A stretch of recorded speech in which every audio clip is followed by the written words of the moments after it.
Sean bienvenidos a un episodio más de La Tesis Inconclusa. Mi nombre es Julián López. Mi nombre es Leonardo. Y el día de hoy estamos aquí para traer un nuevo programa. En esta ocasión hemos elegido el tema de la meritocracia. Meritocracia, un tema... Bueno, a lo mejor la gente no sabe qué es la meritocracia. ¿Qué es para ti meritocracia, Julián? La meritocracia vendría siendo el recibir una justa recompensa por tus acciones.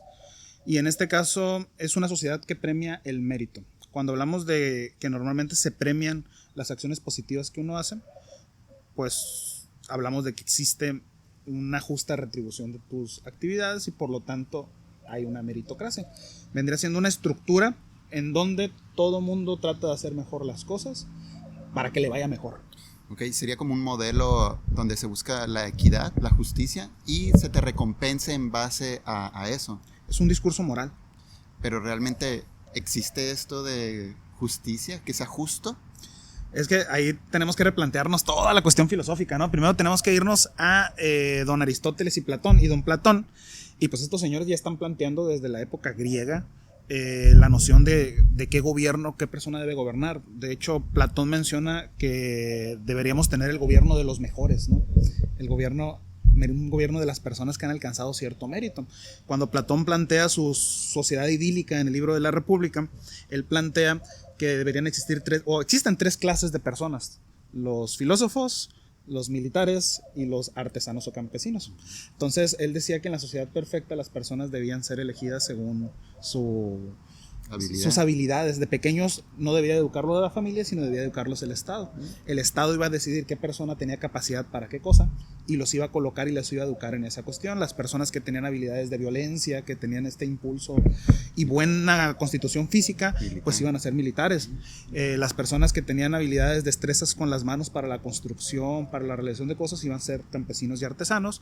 Y las personas que tenían unas habilidades amplias para el pensamiento, para el aprendizaje, tenían que ser filósofos. Qué utópico suena eso. Es una utopía. Creo que así empezaría la forma de educación por parte del gobierno, con seleccionados, empezando con sus clubes de filosofía, de lectura. Estas personas para el pensar, para el pensamiento crítico de la situación. Pero ya desde ahí se ve cierto elitismo. Sí. Porque qué personas en principio son las que deberían gobernar la sociedad para Platón van a ser los filósofos. Y estos filósofos pertenecen a una clase superior que le da más estatus, ¿no?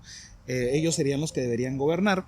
Y pues para Platón, esta gente son los mejores. Pues es que él era un filósofo. Entonces, lo curioso es que esta idea de que los mejores son los que deben gobernar va a tener implicaciones en el siguiente filósofo, que va a ser Aristóteles. Sí. Que él habla, gran parte de su pensamiento es el pensamiento de la medianía, ¿sale? Es el pensamiento del justo medio, la justicia. La idea de justicia en Aristóteles es bastante común.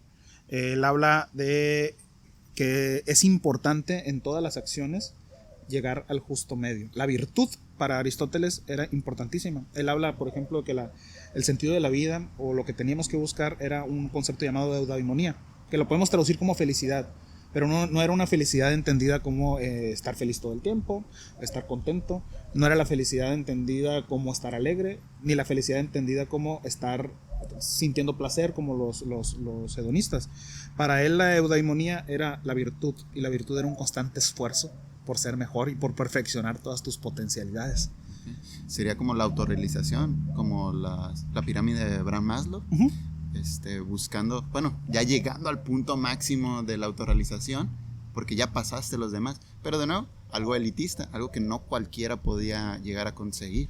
No, y a punto, pues estamos hablando de dos personajes, que uno se convirtió en el referente filosófico, Platón en este caso, de todos los demás filósofos posteriores a él, y Aristóteles también de los de la Edad Media posteriormente, pero también fue el maestro de Alejandro Magno. Entonces, en ese sentido, eran personas sumamente privilegiadas, al punto que ellos dicen, la filosofía es una tarea ociosa. No deberían buscar el dinero a través de ello. Eso lo decían porque estos canijos tenían esclavos que trabajaban para ellos, para que ellos se dedicaran todo el día a estar dando clases, a filosofar, a pensar. Y tenían todo el dinero, ellos controlaban el gobierno. Pero ¿cómo lo ves desde la época antigua? Pues los filósofos proponen esta idea que los militares, los artistas, todos estaban separados. Pero ¿cómo llegamos cuando Alejandro Magno, pues con sus maestros, filósofos, pero también militar, entonces tenía a su control estas dos partes y crean sus escuelas también de militares? O sea, ellos crearon a su imagen y semejanza lo que quisieron del gobierno, creando religiones, destruyendo otras religiones, dominando, vaya, pueblos enteros. Es que la idea de meritocracia va muy de la mano con la cultura militarista también. En este sentido, por ejemplo, Alejandro Magno es el referente de una persona que tiene que se come el mundo, ¿no? Es una persona que a sus 20 y tantos años recibe el reino de Macedonia y a sus 30 y tantos años muere, pero habiendo conquistado todo el mundo. Sí. Entonces es la idea de que cuando te esfuerzas lo puedes lograr. No. Piensa fuera de la caja, perdón. Tú puedes crear tus oportunidades. En ese sentido, pues Alejandro Magno es este referente que te ponen como esa persona que alcanza sus objetivos. Oye, pero no solo él, ahorita en la época actual, Bill Gates, Mark Zuckerberg, Elon Musk, todos estos millonarios, Jeff Bezos, Carlos Slim, échale ganas. Si le echas ganas, te vas a volver millonario. Todos ellos empezaron en un garage. Ajá, y con 10 pesos con de 10 ellos. Sí, o sea, es un mito, o sea, se crea una mitología. Es mentira todo esto. Busquen la información. ¿De dónde sacaron estas personas su dinero? Sí, vaya, no dudo que sean muy inteligentes, no cualquiera, pero también tienes que tener alguien atrás, un padrino, algo de dinero para dar este impulso grande. Un canal de YouTube no se vuelve viral de la noche a la mañana solo porque así. Tiene que haber un impulso económico o alguien más que te esté apoyando. No es solo echándole ganas. Digo, existe. No es el 99%, pero ese 1% lo puede llegar a lograr. Es que curiosamente la cultura de la meritocracia tiene valor en las comunidades, cuando hay un sentimiento de comunidad. El problema es que cuando el mérito se pone al servicio del capital, estamos hablando de cosas muy distintas, porque estamos midiendo nosotros, cuando medimos el valor únicamente en valor monetario y no consideramos toda la amplia gama de valores que puede tener la acción de una persona, es cuando la meritocracia hace que crachea, ¿no? Sí. ¿Por qué? Porque si tú todo lo mides en valor monetario, vas a darte cuenta que hay muchas actividades que no te van a dejar un valor monetario, ¿no? Y luego valores emocionales. Sí. El capitalismo, yo creo que destruyó, controló este modo de regir nuestra forma de ser, no echándole en contra del capitalismo, pero en contraparte socialismo, comunismo, pues estas buscan ser más equitativos. En este sentido, cuando decimos capitalismo no nos estamos refiriendo únicamente al capitalismo, nos estamos refiriendo también al comunismo, porque son estructuras que están valorando al ser humano, uno desde su capacidad de producir dinero y capital y otro desde su capacidad de moldear a este ser humano para convertirlo en un agente productivo, ahora colectivizado a través del Partido Comunista. En este caso, los dos modelos ideológicos económicos que han sido los más famosos en el último siglo pecan de lo mismo, ¿no? En donde el mérito se convierte en la creación de mercancías o de dinero. Al final de cuentas sigue siendo utópico. Sí. Que si se plantearan las ideas reales de estos sistemas económicos y se llevaran a cabo tal y como deberían de ser, vaya, otra cosa sería. Pero vivimos en un mundo donde nada es lineal, todo es espiral, todo es curvo, cambian constantemente, no, nada es idílico, no podemos soñar con eso. Sí, y ahí ya entrando a ese tema, pues podríamos nosotros ver la movilidad económica. Podríamos decir que cuando los sistemas son más justos, cuando el poder está más repartido, es posible la meritocracia. Desde mi punto de vista. ¿Por qué lo digo? Porque sí existe este periodo, por ejemplo, conocido del New Deal y lo que sucede después del New Deal con Roosevelt, y que en todo el mundo comienza a instaurarse esto que se llama estado de bienestar, que muchos estarán a favor, muchos están en contra, porque pues hay mucha deuda moviendo la economía, pero esa deuda va a parar a los bolsillos de las personas, ¿no?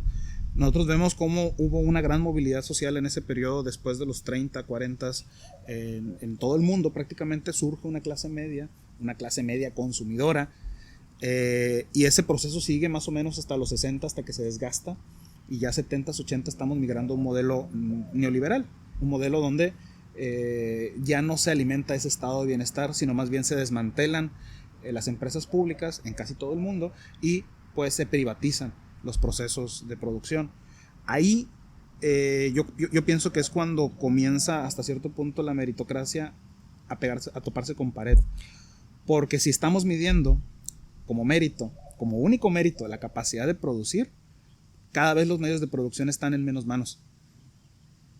Oye, pero todo eso recae en la fecha de la revolución industrial, cuando la gente o los empresarios dicen, tengo que producir, te voy a pagar esto, sea justo o no sea justo. Trabajas 8, 10, 12 horas, te voy a pagar esto. Y entiendo que también es diferente en cada país. En cada país, pues la moneda está devaluada o no, y pues el valor aunque tú en China o México o Japón o otro país hagas la misma actividad, están valuadas en diferentes porcentajes, aunque sean las mismas horas, aunque sea la misma actividad. Entonces, a veces recomienda mejor irse de tu país, fuga de cerebros, vaya, le llaman, y trabajar hasta de trabajos más humillantes, digamos, o trabajos que no harías simplemente porque tú tienes tus estudios, todo, y te vas a otro país porque pagan más. Entonces, pues vaya, la meritocracia afecta de nuevo pagándote menos o más, aunque hagas la misma actividad. Pero ahí es cuando seguimos todavía en la lógica mercantilista y en la lógica economicista de lo que es la meritocracia. Si nosotros no hacemos el ejercicio imaginario, el experimento imaginario de ir a una sociedad precapitalista o incluso una sociedad precivilización, donde todavía estamos en un neolítico, por ejemplo, nos vamos a dar cuenta que las estructuras van premiando a las personas que contribuyen a la comunidad. En un paleolítico, por ejemplo, las personas que cazan tienen méritos por haber cazado y por haber alimentado a la tribu, por lo tanto reciben de la tribu aquello que ellos desean. Igual que perdón. Éxito, atención, en este caso acceso a recursos, acceso a cariño, acceso a afecto, acceso a reconocimiento, acceso a reproducción también, a una pareja, ¿por qué no? Entonces, en una sociedad medieval igual son otros los valores los que están moviendo la dinámica de la comunidad, y a lo mejor son valores religiosos, y una persona que se sacrifica por la religión como un monje, una monja, pues tiene mérito. Un soldado que gana una guerra tiene mérito independientemente de que no haya una retribución económica equivalente. Es a partir de la lógica del capital en donde la meritocracia se transforma y pasa de ser un acto en donde la persona puede encontrar su autorrealización y el respeto de la tribu, el respeto de la comunidad, a ser únicamente evaluada en términos mercantiles, en términos económicos, en términos de acceso a recursos de consumo. Lo lógico sería no basarse en eso, solo en la moneda, sino en qué más te está dando eso que estás haciendo. Me gustó ahorita el concepto de regresar a lo neolítico del pasado, cuando eran cavernícolas. Sí, los guerreros eran los primeros en consumir. Me voy a un punto más natural, animal, donde cazan las leones, y ya el león es el que divide, distribuye, es el primero en comer, y luego los que siguen por jerarquías. Entonces cada quien tiene su rol en la vida. Vaya, basándote en el mundo animal. Claro, en nosotros seres humanos, seres vivos, el Homo erectus desde un inicio, el más fuerte, más potente, era el que pues cazaba, el que tenía mejores mujeres, y las mujeres también lo veían con otro tipo de visión. Pero en la época actual, pues el consumismo, el capitalismo, todo esto convierte a eso, lo deja muy atrás. Si tiene más dinero, si está muy guapo, si está fuerte, pues te atrae más, en cambio de alguien que tiene quizás conocimientos, quizás habilidades de otro índole. Es que ya no existen valores alternos al valor económico. Es decir, ya no existe un valor, por ejemplo, en una época medieval, a lo mejor la persona que era más religiosa, o la persona que era mejor soldado, o la persona que era mejor monje, o lo que tú quieras, había ciertos valores que hacían que la comunidad valorara las acciones positivas que generaran. En una sociedad, no sé, guerrera, obviamente el guerrero posee habilidades que van a generarle mérito cuando las desempeñe bien, y eso les va a dar respeto ante la tribu. Ahorita estamos viviendo en un conflicto de valores. Un conflicto de valores en donde no hay nada establecido. Zygmunt Bauman tiene el concepto de modernidad líquida. El sociólogo Zygmunt Bauman dice que la modernidad en la actualidad se ha vuelto una modernidad líquida, en donde los cambios son tan acelerados y son tan rápidos que no hay establecimiento de nada que nos permita a nosotros tener referencias de hacia dónde vamos y de dónde venimos. Normalmente uno crece en una sociedad en la que se está usando algo, hay ciertos códigos morales, hay ciertas estructuras, y conforme va avanzando el tiempo te das cuenta que a los 10 años esas mismas estructuras ya no funcionan, y a la vuelta de 10 años las nuevas ya no funcionan. Entonces ya no hay nada estático a lo cual podemos nosotros asirnos, agarrarnos. Esto que genera hasta cierto punto una crisis de valores. Sí, pues el cambio es constante. Lo único que cambia es eso. Y me gustó un concepto de esto de la cuestión militar. Pues sí, en época antigua, el más fuerte, el que tenía mejor habilidad en combate, pues tenía rangos más altos porque tenías experiencia. Pero ya en la actualidad, vaya, sí ocupas esa experiencia, pero no es el punto completo. Tienes que tener habilidades de conocimiento, inteligencia, ya tienes puestos diferentes porque el comandante, aparte de tener habilidades de físicas, tiene que saber de desarrollo, de estrategias, habilidades de combate, pero de distribución en la batalla. ¿Y por qué creo que en la sociedad moderna es incompatible con el concepto de meritocracia? O debería ser incompatible con el concepto de meritocracia. Precisamente porque para que se den las condiciones de la meritocracia necesitan existir condiciones materiales y culturales que permitan reconocer cuando un acto es meritorio. En la actualidad. Sí. Entonces el problema es que condiciones materiales para que, por ejemplo, todas las personas podamos acceder a ese modelo donde se nos premie según lo que hacemos, pues pone a muchas personas en desventaja. Por ejemplo, un niño rarámuri nacido en la Sierra Tarahumara no va a tener las mismas condiciones materiales que un niño nacido en la Ciudad de México, nacido en Culiacán, nacido en Monterrey, en Guadalajara. Ciudades las menciono no porque sean las mejores, sino porque son las que conozco. Entonces, no van a ser las mismas condiciones materiales, incluso dentro de esa ciudad, un niño que nazca en una colonia de las circunvecinas, alguien que nazca en una colonia en una colonia de dinero. Entonces, ahí ya hay una diferencia en cuanto al acceso a recursos, el acceso a educación, el acceso a la capacidad de hacer. Y en ese sentido, creo que en cuanto a condiciones culturales tampoco, porque los valores que defiende un niño rarámuri a lo mejor van vinculados a su tribu, van vinculados a su etnia, y el respeto que él recibe de su tribu y de su etnia depende de estos valores y no tanto de la capacidad de generar capital y de acceder a los bienes o a los símbolos de estatus que te da una sociedad capitalista, como a lo mejor un niño de ciudad sí los tiene desde muy pequeño.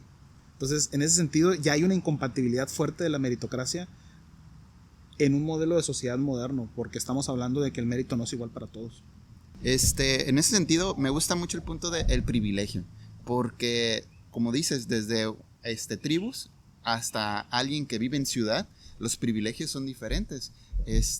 Si un niño de rancho, de pueblo, quiere asistir a una escuela en la ciudad, pues ya estás en una carrera de la vida que dicen, es que no hay, pero seamos realistas, sí la hay. Incluso en qué universidad estás, en qué escuela estás, colegio, privado, particular, incluso entre mismas escuelas públicas de gobierno, hay competencia, que aquí es mejor, que tienen más oportunidades, pero digamos, estas personas, si no aprovechan esas oportunidades, pues al final de cuentas, te va a ganar, no te va a ganar.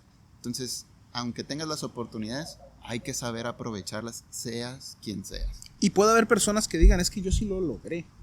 O sea, yo sí fui una persona que a lo mejor vino de una condición socioeconómica más humilde y logré llegar a una sociedad, a una situación económica alta o media alta, en donde tengo acceso ahora a todos estos recursos.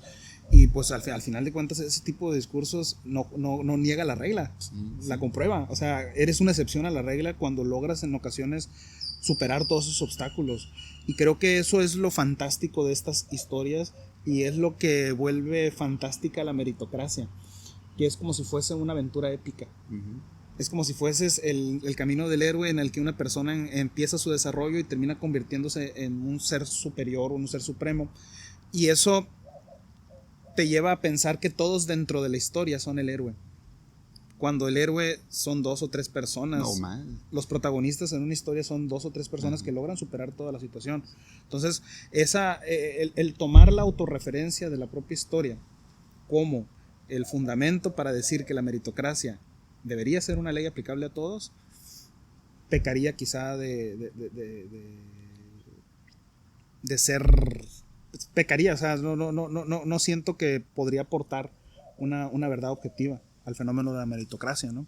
Sí, Concuerdo con eso, no cualquiera. Y nos creemos la historia de estos personajes porque alguien más la contó. Es que yo conozco a alguien que viene desde abajo, un rapero, un cantante, un músico de corridos, no sé. Un programador. Futbolista. Es que yo me acuerdo que cuando yo era chiquito no tenía para comer. ¿Cuántas personas ahorita no tienen para comer? Y otras personas que sí tienen para comer y no llegan a ese punto. Entonces, para mí, de nuevo, son las oportunidades. Obviamente, la vida, el contexto social, te pone en estas circunstancias que afectan a la meritocracia. Si eres valorado o no, tu autoestima, porque depende cómo estés en tu forma de ser, en tu inteligencia emocional, cómo veas, es que yo no tenía para comer, pero salí a la tienda, compré 100 picafresas, las vendí a $1 y recuperé la inversión y seguí.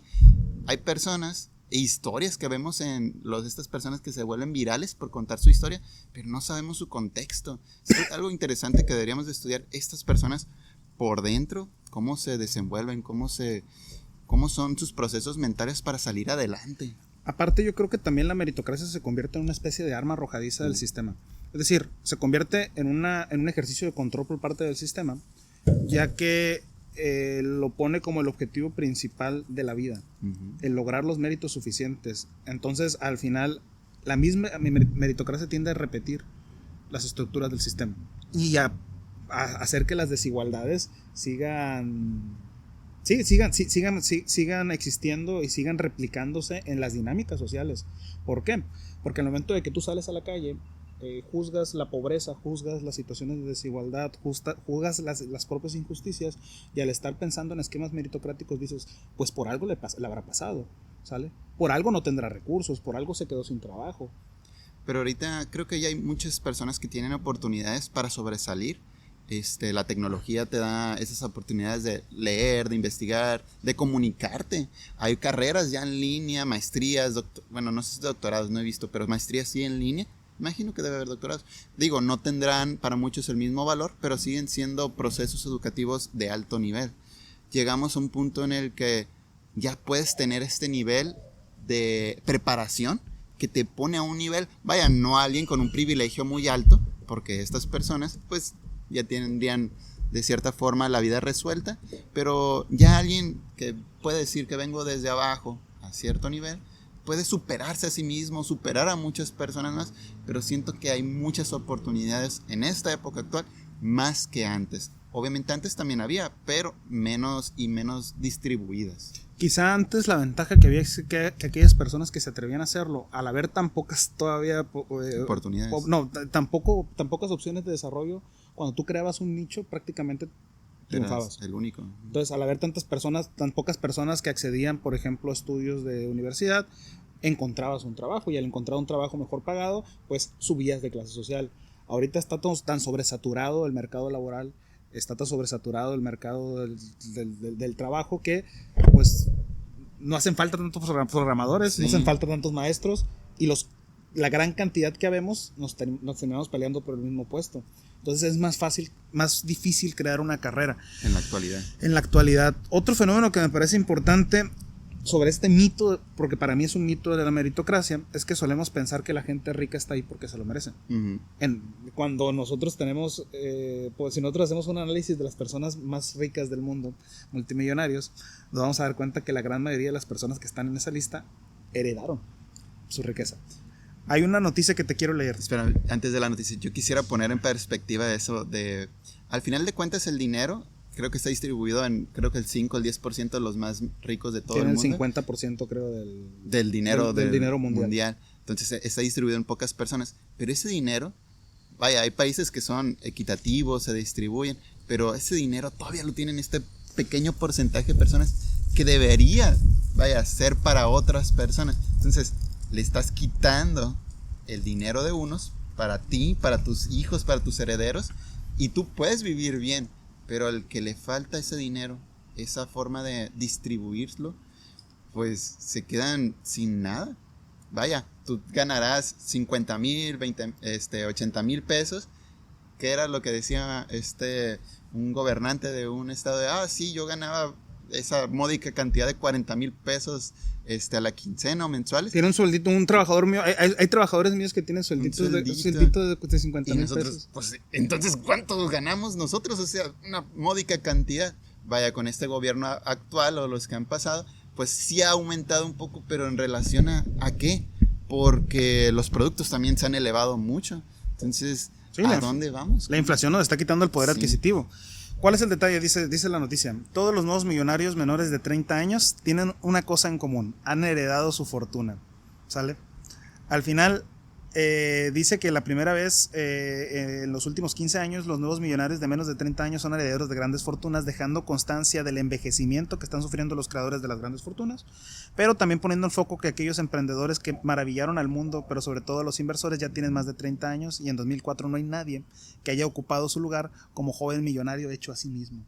Entonces estamos hablando que gran parte de toda la riqueza del mundo que está en manos de personas es heredada. Si tú, por ejemplo, revisas cuáles eran las 200 familias más ricas hace 500 años en Europa y revisas cuáles son las 200 familias más ricas en la actualidad, 2025, te vas a dar cuenta que son prácticamente las mismas. Sí, mismo apellido. Mismo apellido, misma familia, misma línea de herencia.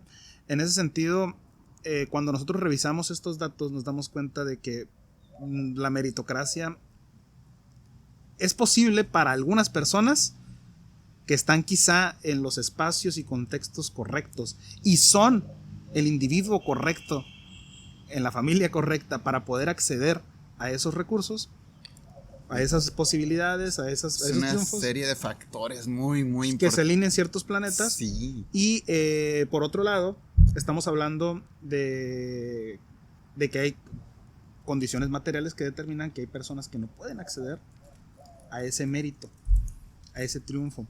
¿Y cuál es el detalle? Yo lo que propondría quizá sería analizar a qué le estamos dando valor en nuestra sociedad. Porque, por ejemplo, elementos como lo que estamos haciendo pueden nunca generarnos un centavo, pero si nos generan el respeto de una persona, si nos generan el cambio de conciencia de alguien, el apoyar a alguien y ser un elemento positivo en su vida, se me hace muy meritorio.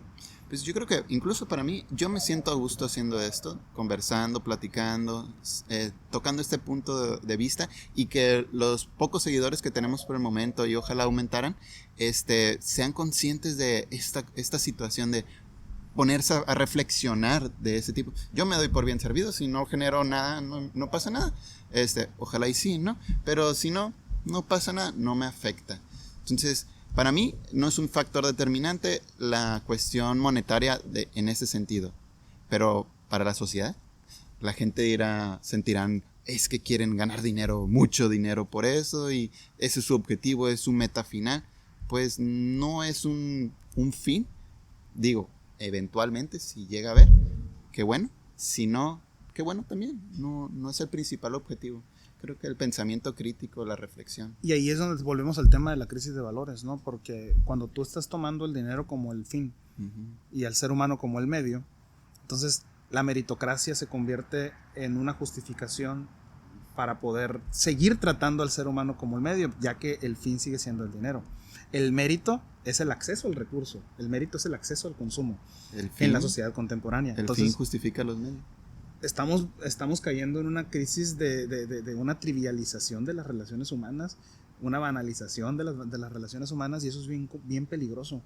Lo único que quizá pueda salvar esta estructura es entender el mérito y las relaciones humanas desde otro punto de vista más solidario, más empático, más humano, pero para eso hay que desprenderse de la lógica del capital, y para eso tienes que lograr que esa nueva lógica solidaria humana se encarna en una comunidad. Si no creas comunidad, si la gente no está hablando, si la gente no está ayudándose, si la gente no está interactuando, no está generando vínculos, no está generando tejido social alterno de apoyo, de colaboración, es imposible que se pueda salir de esa lógica, porque la lógica del capital es una lógica profundamente individualista. Invitemos a las personas a reflexionar este punto de la meritocracia. ¿Realmente es el dinero el deber ser, el punto final, el objetivo? Digo, es algo importante, sí, pero ¿realmente es el punto final? La gente igual con dinero tiene problemas. Digo, está el dicho ese, prefiero llorar en un yate que llorar en la calle, ¿no? pero aún así, pues llorar es llorar. Entonces, reflexionemos este punto, el valor del dinero. ¿Realmente somos quienes somos por el dinero que tengamos? Yo cambiaría eso por somos lo que somos por la forma en que somos. Cómo nos interactuamos, cómo interactuamos con los demás. Es que deberíamos, si nos vamos al deber ser, deberíamos valorar a las personas simplemente por el hecho de ser. Sí, no por su dinero. Por el hecho de existir, por el hecho de formar parte de nuestro círculo. Obviamente hay personas que para nosotros son más especiales que otras, pero más vinculados a aspectos de empatía, de coincidencia, de simpatías, etcétera. Pero creo que ese sería el primer paso para nosotros ir desprendiéndonos de esta meritocracia individualista, porque el mérito solamente tiene sentido dentro de una comunidad. Pero bien establecida. Bien establecida. Y el asunto es que cuando no puedo generar confianza contigo, el único vínculo que yo puedo tener contigo es el monetario. Sí. O sea, ojos vemos, corazones no sabemos. Y si no me pagan, yo no voy a brindarle un servicio a esta persona, porque no la conozco, porque no confío en ella. Sí. A menos en una comunidad donde todos los valores estén bien establecidos, se puede llegar a una meritocracia adecuada. Sí. Y ahorita con la tecnología ya los números ya están desfasados, ya no te da si eres un simple número, porque tu cuenta de banco, por el trabajo que tienes, podrías tener un trabajo igual a alguien más, pero en tu trabajo eres un número, eres un salario, eres el tiempo en el que llegas, entonces están sacando cuentas, eres un número en muchas partecitas. Al final de cuentas, ese es el valor que te dan a ti como ser humano, numeritos al azar. Bueno, y en una sociedad individualizada eso es lo que sucede, porque es un culto al yo y a la individualidad, y todo el mundo quiere mostrarse a sí mismo como alguien especial, como alguien diferente, como alguien que destaca sobre el resto de las demás personas. Y el asunto es que la mayoría de las personas, me incluyo, nos centramos al momento de querer entrar a esta competencia de yos, de egos, nos centramos en la forma y no en el fondo, no en el contenido. Sí. Entonces tenemos un montón de narcisistas, y somos eso, una sociedad profundamente narcisista, cuando nos centramos en la cuestión de la búsqueda de la economía, de la búsqueda del éxito individual. Nos construimos como seres narcisistas, conviviendo con seres narcisistas que no pueden generar ningún lazo de colaboración con otra persona, ningún lazo de simpatía. Entonces la lógica de la meritocracia ahí se vuelve bastante difícil de salirte, de negarla, porque si el único valor que ves es el individual, cuando ves a una persona exitosa dices, esa persona se esforzó lo suficiente para llegar ahí.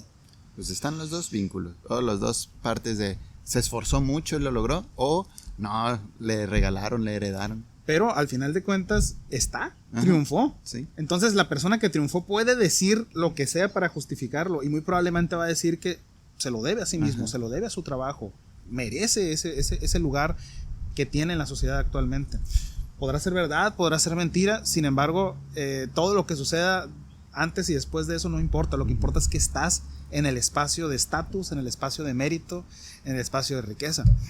Y es lo que buscamos todos actualmente, seres narcisistas, seres neuróticos. Queremos estar en las redes sociales, queremos ser alguien en las redes sociales. Basamos nuestro valor por los likes que tengamos. Entonces, realmente seguimos siendo números de nuevo porque queremos sobresalir, ya sea laboralmente, ya sea profesionalmente, pero en las redes sociales, quiero más. Quiero estar en Instagram, quiero estar en TikTok, quiero ser famoso, porque creemos que ese es el objetivo que nos ha implementado ser capitalista, ser virtual, digital. Y ahora vivimos para las redes, vivimos por las redes, que si no estoy publicando algo, no existe. Y hasta podríamos decir que es una fetichización, sí. Una fetichización del mérito, porque creemos que el mérito en sí mismo es valioso, el dinero en sí mismo es valioso, y estamos desprendiéndolos de su valor simbólico real, porque el dinero no es más que, en este caso, deuda o trabajo acumulado o intercambio de confianza entre dos personas. El dinero en sí mismo no vale nada. El dinero solamente es válido cuando puedes comprar algo, cuando puedes intercambiar valor, cuando puedes utilizarlo dentro de una comunidad. Entonces, si no existe una sociedad una comunidad, un grupo de personas en la que puedas intercambiar ese dinero, el dinero no vale. Es solo un papel, es solo una piedra. O es solamente un dato en una computadora. Un dato. Un 1 y un 0 en una base de datos.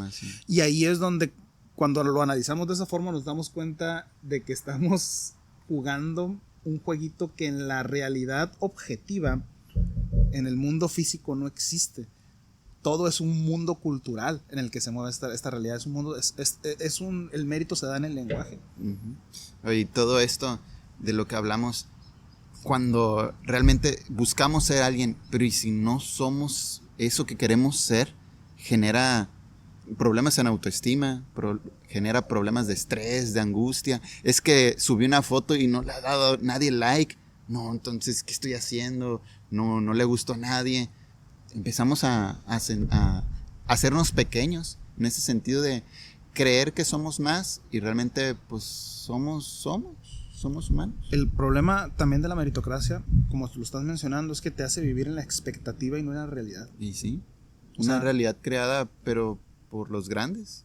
Y en la expectativa constante de que algún día vas a llegar. De que si tú te sigues levantando temprano, de que si tú vas todos los días a trabajar, de que si tú ahorras, de que si tú inviertes, de que si tú trabajas, de que si tú generas podcast, si tú generas contenido y vas al gimnasio todos los días y aparte, cuidas tu apariencia física y aparte tal, algún día vas a lograr el mérito.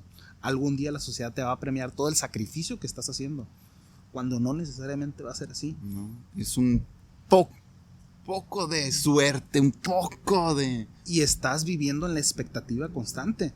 Una expectativa que no para todos se realiza y no todo el tiempo se realiza. Creo que está más fácil que te caiga un rayo a ganarte la lotería. El melate, ¿a qué le tiras mexicano cuando juegas el melate? Sí. ¿En qué está soñando el mexicano cuando va y compra su boletito de Lotería Nacional?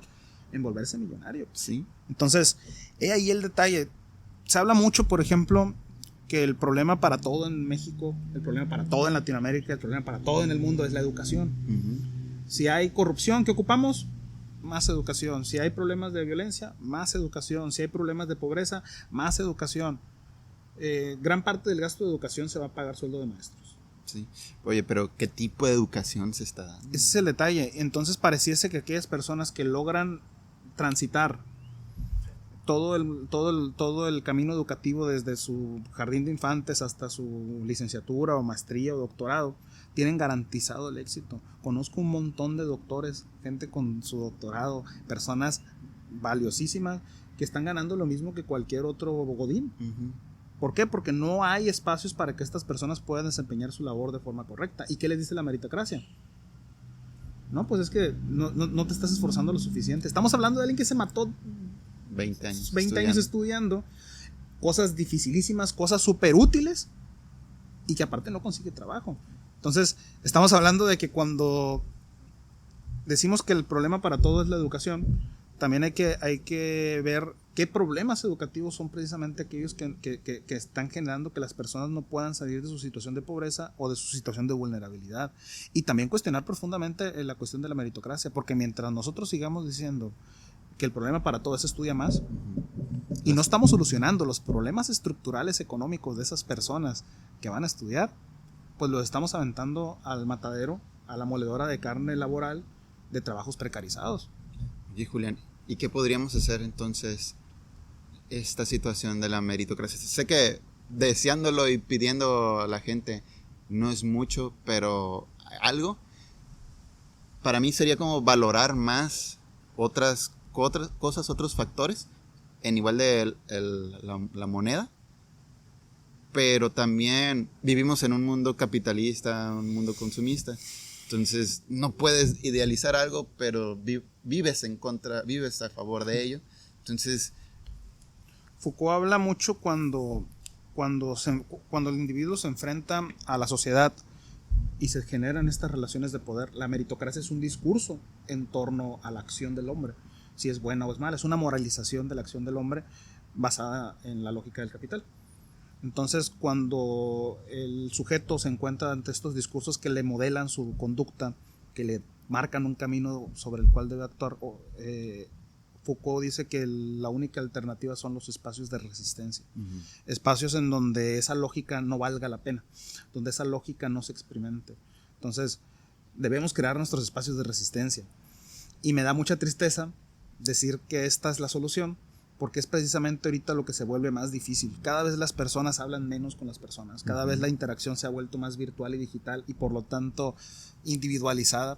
Cada vez las personas viven más desde una subjetividad y no desde una intersubjetividad, ¿sale? Es decir, hay un ensimismamiento, hay un estar centrado completamente en sí, un narcisismo social, un narcisismo completamente en todas las interacciones, que impiden que se generen estos espacios de resistencia. Cuando tú creas comunidades dentro de las comunidades, creas espacios donde existen otros valores, otros méritos, otros elementos que son útiles al grupo, distintos a la lógica del capital. En tu familia, por ejemplo, a lo mejor la moneda de cambio no es el dinero, es el amor. Entonces, hace las cosas por amor, hace las cosas por tiempo, hace las cosas por atención, por cariño, por afecto. Ahí la moneda viene siendo esa. Y es muchísimo más valioso que a lo mejor pases un tiempo importante con tu novia, con tu papá, con tu mamá, un tiempo de calidad, y eso se aprecia más que a lo mejor te den 1,000, 2,000, 10,000 pesos, ¿no? Eso, por ejemplo, la familia es un espacio de resistencia. Es un espacio donde la lógica del capital no opera de la misma forma que fuera. Sí. Yo sabía de historias de un estado de México, un pueblo, municipio, no sé, creo que en Oaxaca o Michoacán, en el que no dejaban que el gobierno metiera sus leyes y ellos tenían su propia moneda. Entonces ellos sí daban ¿cuánto trabajaste? Realmente la meritocracia en ese sentido estaba equilibrada y ellos decían, trabajaste esto ganaste y lo puedes intercambiar, un trueque, modo de realmente valoran tu trabajo, tu esfuerzo, tus habilidades. Porque las comunidades indígenas mantienen valores muy distintos a la lógica del capital. El capital no entra ahí. Y tienen una cohesión social tan fuerte donde el valor real es mantener viva el espíritu de la tribu. Sí. Mantener vivo el espíritu de la comunidad, proteger a las personas y protegerse de las situaciones adversas. El cultivo es para todos, las leyes son para todos, el progreso que podamos traer a la comunidad es para todos. Sí. Y en ese sentido son espacios de resistencia bien canijos. Sí. Y nos están marcando la pauta de qué es lo que deberíamos estar haciendo.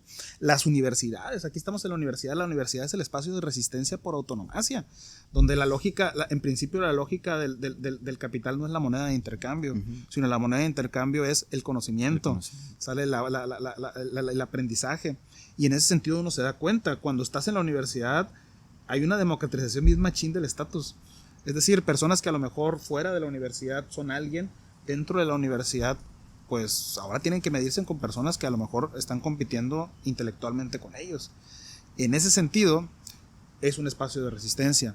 ¿Qué otros espacios de resistencia? Ya mencionamos la familia, las comunidades indígenas, la universidad, los grupos de amigos. Los amigos. Son espacios de resistencia. Entonces, entre más nosotros vayamos sacando la lógica del mercado de estos espacios donde convivimos, más este discurso de la meritocracia vacía y rancia, este discurso economicista, va dejando de tener valor. Sí. Entonces, creo que ahí es donde podríamos poner nosotros el acento. Se han explorado algunas salidas, como la renta básica universal, para poner un piso parejo ante todos, y ahora sí digas que todos partimos de un mismo piso. ¿Socialismo? No necesariamente, porque estamos hablando de que al que no tiene le das, al que tiene pues no le das, para poner un piso parejo mínimo para que tengas tus necesidades básicas más básicas cubiertas, alimentación, vivienda, vestido. Una justicia redistributiva, cobrarle más impuestos a quien más gana y utilizar esos impuestos para subsanar las desigualdades estructurales de la gente que no está en las condiciones para poder generar un capital. Una igualdad de resultados más que una igualdad de oportunidades, ¿sale? O sea, le podemos pedir los mismos resultados a alguien que pues ha tenido que batallarle 3 o 4 veces más que a alguien que no. Ha habido leyes a favor de las cuotas, ha habido leyes a favor de ciertos grupos minoritarios. Son cosas que se han estado explorando, son cosas que todavía están a discusión, que no sé tampoco qué tanto podríamos entenderlas como una verdadera solución. Oye, Julián, pero ahorita ya en esta época donde se va a volver todavía más complicado con los robots, las tecnologías, porque van a tomar los trabajos físicos. Entonces, van a quitar trabajos o incluso no tan físicos, sino de educación también. No hoy, pero mañana, 1 año, 2, 3 años, pues van a empezar a reducir más los trabajos porque van a ser, si el trabajo antes era valorado por cuánto producías y ahora ya no lo vas a producir tú, lo va a producir un robot. Y sí, va a haber uno que otro que va a reparar ese robot, pero también va a llegar un robot que repare ese robot y así mismo, pues, ¿qué vamos a hacer? El mérito humano se va a hacer más difícil. Sí, ¿cómo vas a calificar? ¿Cómo vas a evaluar y retribuir? Y volvemos a lo mismo. Va a seguir siendo válida la meritocracia cuando ya no existan ni siquiera condiciones materiales para que el ser humano pueda hacer méritos. Sí, se volverá más difícil. Entonces, ahorita, ¿es válida la meritocracia aún así con el sistema que tenemos? Pues, para nosotros no, pero para otros sí. Es que ten en cuenta que si la meritocracia es la regla sobre la cual se rigen todos, no existe la injusticia. Porque el sistema se está encargando de darle a cada quien lo que merece, según lo que se esforzó. En teoría. Ese es el detalle. Porque también lo podemos ver incluso en la vida diaria, en un salón de clases, cuando tienes favoritismos, cuando dices, el maestro le cayó bien a alguien y le voy a mejorar la calificación. Realmente está evaluando, está considerando esta situación de a todos por igual, equitativo. Por más bien mal que me caigas, no te puedo evaluar en base a mis emociones, cosa que sí hacen. Sí. Entonces, ni en un aula, ni en la vida, en un trabajo donde eligen a la mujer más guapa, ni igual del hombre que sabe más. Entonces, digo, no todas las empresas, pero sí una que otra, que discriminan también a estas minorías. Y por ende, pues no los valoran realmente. Son números. Y entre mejor sean los números, mejor le va a la empresa. Bueno, mejor luce la empresa. En la lógica del capital eso somos. Entonces, depende de nosotros si nos vamos a medir en base a la lógica del capital. Porque al final de cuentas es una decisión personal. Sí afuera nos están midiendo. Pero también de qué forma tú te vas a estar midiendo, construyendo tu autoestima. Porque si tu autoestima la vas a construir desde esta lógica de la meritocracia capitalista, ya chupaste faro. Pues, sí, no es la adecuada. Ya digamos, perdiste el juego antes de empezar. Porque empezaste perdiendo. Digo, no quiten el renglón del valor monetario, porque esa es la sociedad que vivimos. Ojalá fuera una sociedad donde pues, el dinero no influyera tanto. Pero si es no que tienes... soy de la idea de que cuando tú aportas valor genuino, el dinero viene sobrando de forma secundaria. Ok. O sea, y el dinero no se convierte en el fin. Cuando tú logras transformar la vida de las personas, cuando tú logras solucionar un problema, cuando tú logras establecer algo positivo para la sociedad, de alguna forma la sociedad puede llegar a retribuirte con dinero o sin dinero. Entonces, pero ese es el detalle, que el mérito, el objetivo no es hacer el mérito para generar dinero. El mérito es transformar la sociedad. A partir de esa transformación de la sociedad, a partir de esa construcción de comunidad, a partir de ese impacto positivo en las personas, se genera una huella trascendente, una huella positiva que podríamos considerarlo mérito, y ahí es donde a lo mejor viene una retribución. A lo mejor. Pero es porque no estás actuando bajo la lógica del capital. Cuando el dinero no es tu objetivo, el dinero llega eventualmente. Y se convierte en un medio.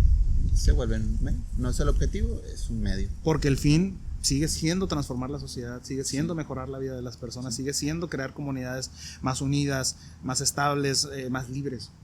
Muy bien. Entonces, vamos aterrizando si quieres el tema, conclusiones. Para mí, pues, fue un tema complicado de hablarlo, de ponerlo en objetividad. Pues mi recomendación a la gente, valoren otros factores, no solo lo monetario. Valórense a sí mismos por cómo son, por quién son. Sigo recomendando, no como punto principal la terapia, si el dinero es lo primero, pero sí, construyanse, reconstruyanse. No sé, ¿recomendaciones? Pues yo consejos darle a la gente, pues no. Yo creo que la gente que nos está escuchando es sumamente capaz de llegar a esas conclusiones. Yo lo que sí es que me quedo pensando en que sí hay que juzgar constantemente la forma en la que medimos a las demás personas. Okay. Porque, como dice como dice el dicho, ¿no? Trata a los demás como quieres que te traten, también juzga a los demás como quieres que te juzguen. Sí. Si estás midiendo a todos con esa vara del éxito económico, del éxito, ¿cómo se llama? De acceso a recursos y a consumo, pues obviamente tú también vas a estar entrando dentro de esa escala, dentro de esa cosificación. Mídete a ti mismo, en esa misma vara. Sí, ahí en ese sentido tú construye, ahí muy nichano todo el asunto, realiza tú la escala de valores que crees que es conveniente para tu vida y en base a esa escala de valores probablemente empieza a regir tus acciones y empieza a medir las acciones de los demás. Sí. Porque si no, pues vamos a seguir en esta granja humana siendo un numerito más. Muy bien. Y el asunto es desmarcarse. Entonces, nos despedimos. Esta pues, es la tesis inconclusa. Les pedimos a todos que apoyen el episodio, que le den like, suscriban, díganos en los comentarios qué opinan acerca de la meritocracia, qué opinan acerca de si están a favor, si están en contra. Para ustedes existe la meritocracia, para ustedes no existe. Va a ser bien interesante para nosotros leer sus comentarios. Denle like, interactúen con el video de todas las formas posibles. Si quieren algún tema en especial que dialoguemos, ahí nos lo escriben. O si alguien quiere contar, o alguien quisiera un tema también, participar en algún tema, pues podríamos evaluar la situación. Que nos busquen. Y pues nada, muchísimas gracias por haberse aventado este episodio. Para mí es un placer haber hablado sobre este tema con Leonardo. Mi nombre es Julián. Mi nombre es Leonardo. Y esto fue la tesis inconclusa. Hasta la próxima. Hasta la próxima.